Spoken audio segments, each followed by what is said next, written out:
Hi everyone, happy Saturday. This is Vivi. In today's vlog, I want to share two books about the US broken healthcare system. My goodness, I love talking about how broken the US healthcare system is. And my career aspiration is to contribute to fixing the broken US healthcare system one day. Of course, it's a really long-term career aspiration. It's not going to happen in 25, 26, 27, or 28. I'm pretty sure we're going to see a more broken system during the 4 years, so we can forget about it now. There are many books about US healthcare system, but I like these two because I think they both did a good job providing a bigger picture view of the whole system instead of just picking one to blame. So for example, the big pharma. I think in order to diagnose what went wrong in the US healthcare system, we need to look at the whole value chain and understand how each stakeholder plays a role. So I will start with this one, An American Sickness. So just a heads up, this book was published in 2017 or 2018. It was already 8 years ago, so the information may not be most up to date. But I think this book did a really good job investigating the whole value chain I was referring to.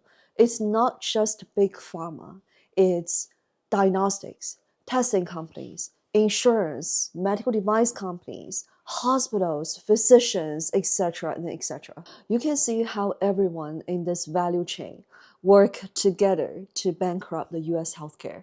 I've read enough books about pharma being the biggest villain in the US healthcare system, how drug pricing is the #1 contributing factor in bankrupting the US healthcare. Yes, there are undeniably some companies, greedy companies, with zero social consciousness. But if you dig into the US healthcare spending breakdown and investigate the spending row by row, I say the branded prescription drug spending probably doesn't even make it to top 3. According to the 2018 and 2019 data, of course, the percentage would vary depending on the data sources. Hospital service and hospital expenditures contribute to about 40% of the total US healthcare spending. Clinical and physician services contribute to about 30% of the total spending. So that's already 70%. And for the rest of the 30%, there's dental service, there's prescription drug, there's testing, there's long-term care, there's nursing home, there's home health care. In my opinion, the root causes for the broken healthcare system are, first, it's too fragmented and there are so many middlemen in the value chain. And second, lack of transparency. Here, I want to introduce a term to explain. It's called GTN, or gross to net. I've personally worked on a cardiovascular drug, which is a pretty competitive class. And the gross to net GTN percentage is like 90%. It means if the pharmaceutical or the manufacturer of this drug price the drug at $1,000, $900 are given out to the middleman in the value chain, and the company retains $100. So where did the $900 go? They went to all different middlemen. For example, PBM, also known as Pharmacy Benefit Manager, and your healthcare insurance plan. Your PBM and your insurance company take rebates from pharmaceuticals in exchange for including the drug on their formulary. Otherwise, the drug is not on formulary, or also known as not covered. Large hospitals who have their own pharmacies on site also request rebates from pharmaceuticals. And then there's physician network, there's acute care group purchasing organizations, also requesting rebates from pharma in exchange for using the drug. So for a $1,000 list price drug, $900 are given to all these middlemen in the value chain. The pharma retains $100. But guess how much your insurance plan, the patient's insurance plan, would charge the patient? They charge copay based on the list price, which is $1,000. For example, a patient has 20% co-insurance obligation. Then the patients will be paying $200 for this drug. The patient's copay is even higher than the amount pharmaceutical retains. And these middlemen, PBMs, health plans, they never ever pass the rebates back to patients. So of course, everyone blamed the high drug price.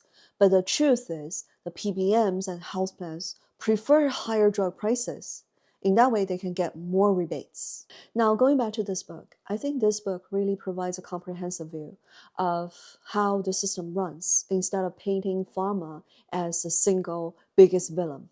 The second book is The Price We Pay. This book also provides a more balanced view of what's going on in the US healthcare system. And the author published another book called Blind Spots in 2023 or 2024. Also a very good read. Compared to An American Sickness, The Price We Pay includes more vivid patient stories. The chapter about the emergency flight or air ambulance made me laugh.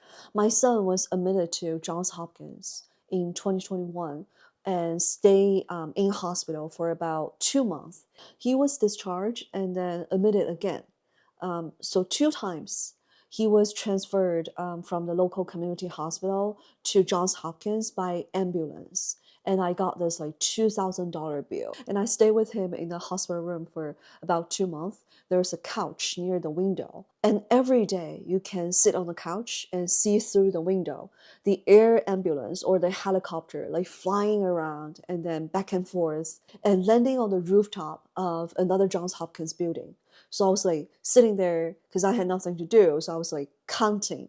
Every time the air ambulance, the helicopter lands, I was counting $10,000 bill, $20,000, $30,000. So I was calculating the total bill, assuming all the patients they carried on their helicopter are all out of network, then it would be like $200,000 or $300,000 bill aggregated every day. That was before January 2022. There's this No Surprise Bill Act, effective January 2022, which caps the total out-of-pocket cost for emergency ambulance, air ambulance, helicopter at a certain amount.